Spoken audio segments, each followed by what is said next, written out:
it's really serious.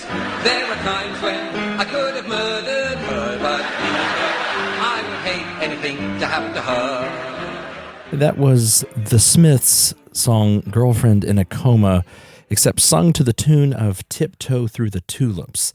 And yes, your reaction is correct. It sounds a bit off. It sounds maybe even a bit wrong. But the reason it sounds wrong tells us something important about how music works. And that's what we're looking at on today's episode. So stick around.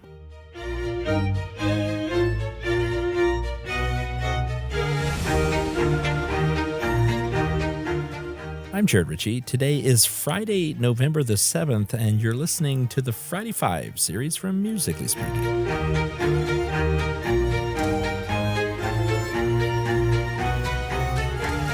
Today we're taking the usual 3 points, and point number 1 is, why is this even a thing? There is a long-running BBC radio comedy bit called One Song to the Tune of Another. It was in a show called I'm Sorry I Haven't a Clue. I first heard about it years ago in a lecture series by Ken Myers, the founder of Mars Hill Audio Journal. He mentioned how the humor in this song game reveals something about the music that we listen to and how we listen to it. The entire joke here is to take lyrics from one song and force them onto the melody of a completely different and albeit inappropriate song, and we laugh because our ears instantly notice the mismatch. It reveals something we all know without being taught, and that is words and music are supposed to belong to one another. I like to say, and you've probably heard me say, words and music should amen one another. Form and content matters. If the text is serious but the tune is goofy, we laugh or cringe or some combination thereof. But simply said, we cannot not react. When you're with the Flintstones, have a yabba dabba gay old time. When you're with the Flintstones, have a yabba dabba do.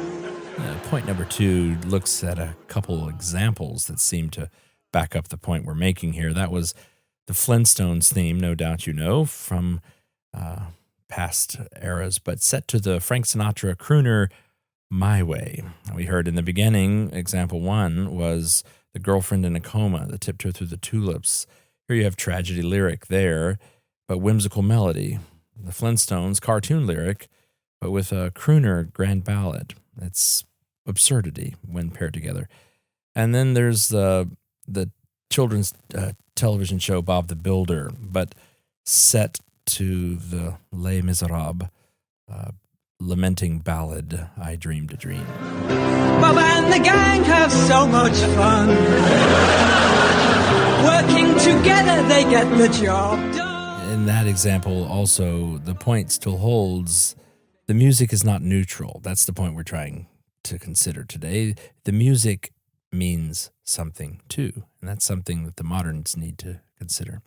Point 3, some people say it doesn't matter what the tune we use as long as the words are true. But our laughter here says something more accurate, that is just an absurdity. The tune also carries meaning. Music shapes how we feel the words. Form and content belong together. They should amen one another.